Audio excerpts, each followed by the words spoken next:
আজকে আমার ননাসের করে চিতই পিঠা বানিয়ে নিয়ে যাচ্ছি। একটা ভর্তাও নিচ্ছি। দুলাভাই আমার হাতের ভর্তা অনেক পছন্দ করেন, তাই ভাবলাম পিঠা দিয়ে ভর্তা দিয়েও খেতে পারবেন, সাথে মাংস তো ছিলই।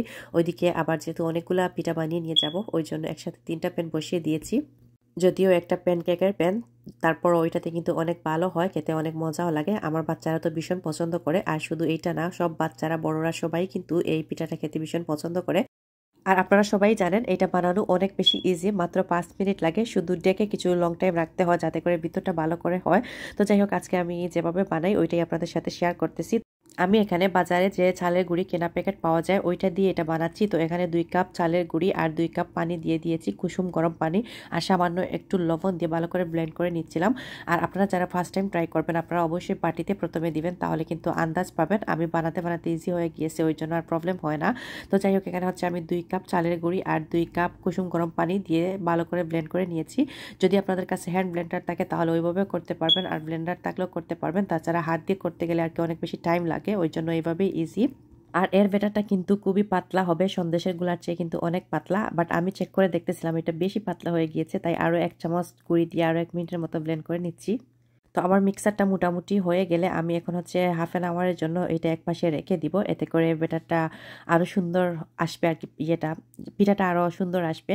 আর আমার কাছে যেটা মনে হয় আর কি, এই পিঠাটা যেভাবেই তৈরি করা হয় না কেন, পিঠাটা খেতে কিন্তু দারুণ হয়, বা ভাঙে না, কোনো প্রবলেম হয় না। আমার কাছে যেটা মনে হয়, আপনাদেরও কি সেম এক্সপিরিয়েন্স বলবেন। আমার কাছে খুবই ইজি মনে হয়। সন্দেশের যেমন দেখা যায় অনেক ঝামেলা, কখনো হয় কখনো হয় না, কোনো হয়ে যায় পাতলা হয়ে যায়, এইটার আর এই ঝামেলাটা নাই। তবে ব্যাটারটা একটু পাতলা টাইপেরই হয়, যেটা বললাম।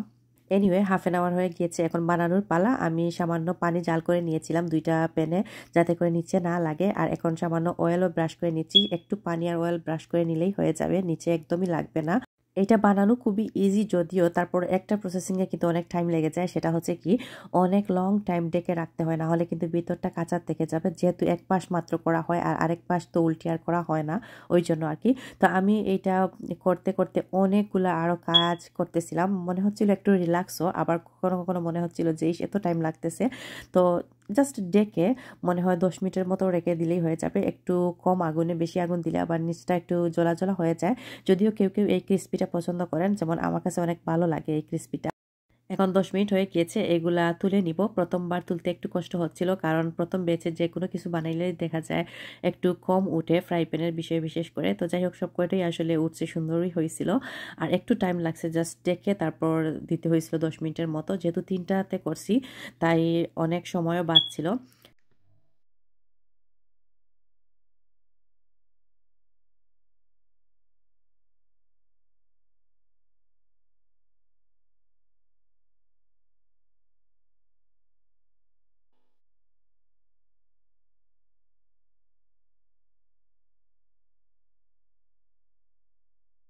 আর এখানে সবার পছন্দের একটা শুটকি ভর্তা, দুলাভাইকে এখনো খাওয়ানো হয় না, তাই ভাবলাম আজকে বানিয়ে নিয়ে যাই। পিঠা দিয়েও খেতে পারবেন, তাছাড়া এমনি তো ভাত দিয়েও খেতে পারবেন। যদিও মাংস রান্না করে নিচ্ছিলাম, কিন্তু ওইটা আর রেকর্ড করা হয় নাই। তো যাই হোক, এখন হচ্ছে আমি ওইটা ব্লেন্ড করে নিচ্ছি। কিছুক্ষণ ভিজিয়ে রেখে দিয়েছিলাম সামান্য পানি দিয়ে, হাফ অ্যান আওয়ারের মতো। তারপর ওইটা ব্লেন্ড করে নিচ্ছি। এটা ব্লেন্ড করতে যদিও একটু টাইম লাগে আর কি, তারপরও খেতে ভীষণ মজা আর অনেক ইজি। এমনিতে দেখা যায় বাজি বা রান্নার কোনো ঝামেলাই নাই, জাস্ট ব্লেন্ড করতে একটু টাইম লাগে যা। আর এখন হচ্ছে এর মধ্যে আমি কাঁচা পেঁয়াজ, তারপর ধনে পাতা আর সামান্য একটু টেস্ট করে লবণ দিয়ে দিব, একদম পারফেক্ট হওয়ার জন্য আর কি। আর মাখিয়ে নিচ্ছি ভালো করে।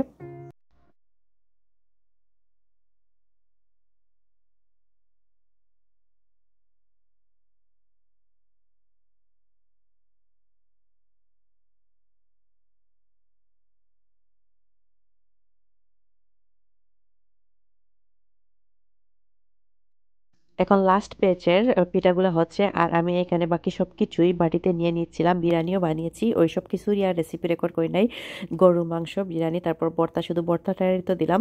আর যেহেতু আমার ননাস অসুস্থ, তাই ভাবলাম যে যাওয়ার পরই হচ্ছে আমরা একটা নাস্তা তো দিতে হবে উনি। তো আমি একটা ডালপুরি বানিয়ে বেঁচে নিয়ে গিয়েছিলাম, কিন্তু যাওয়ার পর দেখি যে না, উনি আরও 2-3টা নাস্তা অলরেডি রেডি করে নিয়ে বসে আছেন। আর এখানে হচ্ছে আমার বাগনিদের জন্য 2টা ড্রেস, ঈদের জন্য মালিয়া সামিয়ার জন্য কিনেছিলাম, ভাবলাম যে ওদের জন্য 2টা কিনি। আর এই ব্লগটা কিন্তু আমার রোজার আগের আমি দিব দিব করে আর দিতে পারতেছিলাম না, অনেক ভিডিও জমা হয়ে যায়। এইখানে বেশি পিঠা দেখা যাচ্ছে না, কিন্তু অনেকগুলা ছিল, যেটা বললাম আর কি, বানাতে অনেক টাইম লাগছে। আর এই তো একটু ফাঁকা ফাঁকা হলে নাকি পিঠা পারফেক্ট হয়, তো আমারগুলো এভাবে হয়েছিল। আর একদম গরম গরম, অনেক মজার কিন্তু। তো যাই হোক, এখন সবকিছুই একসাথে নিয়ে নিচ্ছিলাম।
তো যাই হোক, ফাইনালি সবকিছুই রেডি, এখন বের হয়ে যাব। আর গাড়িতে নিয়ে একা একা তুলতে হবে, যেহেতু যেটা বললাম আর কি, মালিয়ার আব্বু আগে চলে গিয়েছেন, আর আমি চাচ্ছিলাম যে একসাথে সবকিছু নিয়ে যাব, ওই জন্য আর ওনার সাথে কিছু দেই নাই।